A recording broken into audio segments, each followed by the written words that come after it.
Salut, c'est Steve. Alors aujourd'hui, je suis avec Lézanne. Voilà, il y en a un qui a absolument envie de faire partie de la vidéo. Donc tu peux faire un petit coucou, vas-y, fais un petit coucou. Et on va parler du fait de changer de direction et de trouver la bonne direction dans sa vie.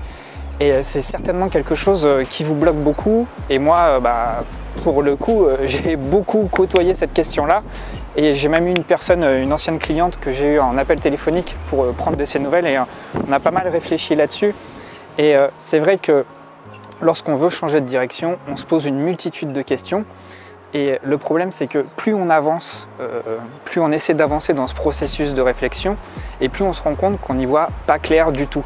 Et ça, c'est vraiment assez compliqué à gérer parce qu'il y a l'exigence du temps qui passe, et puis ça prend aussi beaucoup d'énergie, le fait de se poser énormément de questions. En fait, toutes ces questions qu'on se pose, finalement, ça devient des ruminations.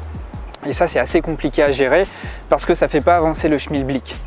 Ce qui va vraiment vous permettre d'avancer et de vous sentir satisfait de cette progression, de sentir ce sentiment de progression, d'évolution et même d'élévation, et même d'atteindre, de pouvoir épanouir toutes vos compétences et les facettes de votre identité que vous souhaitez développer, eh bien c'est le fait de se mettre en action tout simplement. Alors vous allez peut-être pas apprendre grand chose de nouveau dans cette vidéo, mais vraiment pour être passé par toutes ces phases-là, sachez que ce qui m'a sauvé, c'était pas de rester dans mon canapé à essayer de réfléchir, à trouver une solution pour m'en sortir. Évidemment, on ne fait pas les choses sans conscience, on ne fait pas les choses sans réflexion, mais c'est pas le fait de rester tout le temps au stade de réflexion, c'est pas dans ce stade-là que vous allez trouver toutes les réponses à vos questions. Et ça a été longtemps ce problème, notamment pour trouver ma propre voie professionnelle. Mais là, je me rends compte que c'est exactement le même problème pour trouver le lieu géographique où je souhaite vivre. C'est exactement le même problème. Et Haru, viens par là. On va passer par la serre. Et du coup, je me suis longtemps posé la question, où est-ce que je vais vivre?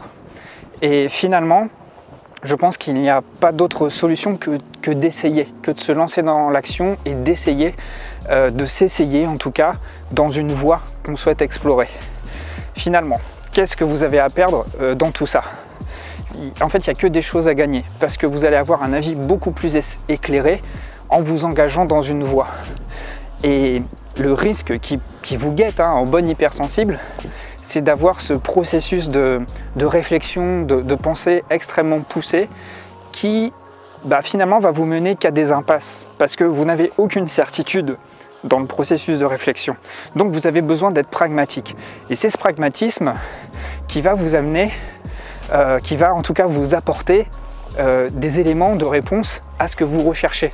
Peut-être que vous n'allez pas trouver exactement ce que vous cherchiez, néanmoins on peut rejoindre le concept de sérendipité où vous allez trouver des choses que vous ne cherchiez pas forcément directement, mais vous allez peut-être tomber sur des éléments qui vont être parfaitement utiles à ce que vous recherchez.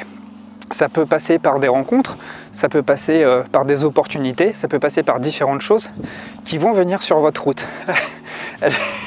C'est dommage que vous ne voyez pas, fait des bonds de cabri. Et c'est ça que je voulais vous dire en fait. Donc si vous avez des questionnements, que ce soit d'ordre professionnel, que ce soit d'ordre relationnel ou même géographique, lancez-vous, engagez-vous. C'est la seule manière de savoir si cette direction est faite pour vous. Lancez-vous de manière raisonnable en tout cas. Lancez-vous sans vous griller. Mais si je reprends l'exemple d'une relation, si vous ne savez pas la personne qui vous intéresse, si vous ne savez pas si c'est la bonne personne pour vous, comment vous pouvez savoir si c'est la bonne personne pour vous si vous ne vivez pas un minimum avec cette personne? Vous ne pouvez pas avoir une idée précise de votre choix si vous n'avez pas expérimenté la vie avec cette personne. Eh bien, quels que soient les domaines que vous souhaitez aborder dans votre vie, c'est exactement la même chose. Vous devez les vivre, vous devez les expérimenter. Quel que soit ce que vous souhaitez entreprendre. Alors peut-être que vous vous posez des questions sur la direction que vous souhaitez prendre, sur le mode de vie que vous souhaitez avoir, sur les personnes avec qui vous souhaitez évoluer, sur la personne avec qui vous souhaitez vraiment partager votre vie. Peut-être que vous avez plein d'interrogations comme ça. Sauf que vous n'allez pas trouver les réponses tout seul dans votre tête.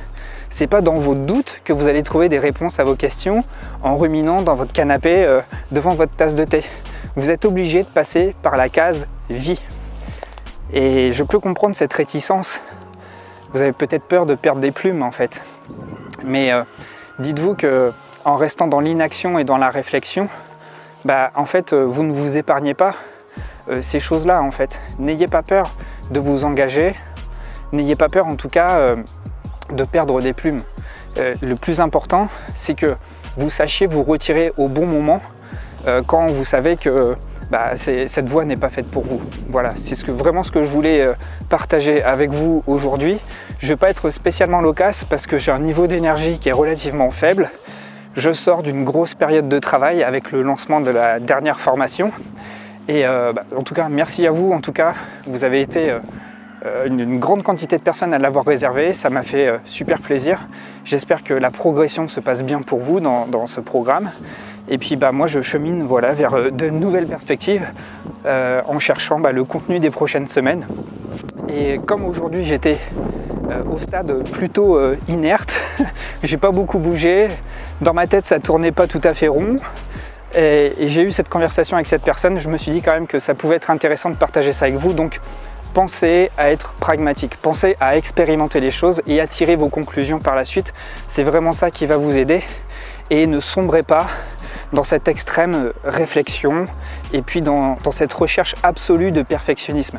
Vous savez, une solution idéale, une situation idéale, vous la trouverez très rarement. Ça arrive par le fruit du hasard, je ne sais pas si on peut appeler ça du hasard, quand les étoiles sont alignées, la situation arrive au bon moment avec les bonnes personnes et tout. Ça, c'est vraiment génial. Sauf que une situation vraiment chouette, une situation vraiment cool, qui est vraiment chouette, c'est quelque chose qui se construit dans le temps, simplement avec des ajustements.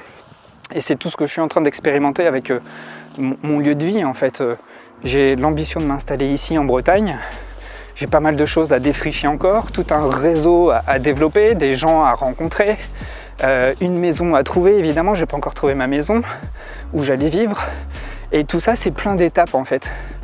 Mais si j'étais resté chez moi à Chartres dans mon canapé, jamais j'aurais pu expérimenter sur le terrain.